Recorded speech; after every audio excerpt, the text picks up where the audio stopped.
Oil එක මගේ ඔළුවට ඇප්ලයි කරන එක. ඉතින් මේ hair oil එක මං එක එක කොළ වර්ග එකතු කරලා ගෙදරම හදාගත්ත ඔයිල් එකක්.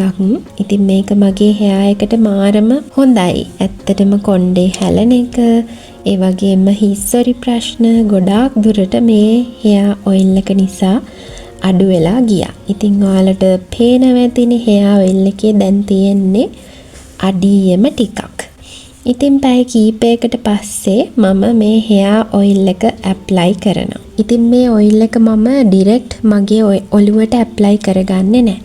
මම ඒක චුට්ටක් ඩබල් බොයිල් කරගෙන hair oil එක ටිකක් උණු වුණාම ඔළුවට දාන්න පුළුවන් තරමේ මද රස්නෙන් මම මේක මගේ ස්කැල්ප් එකට ඇප්ලයි කරගන්නවා.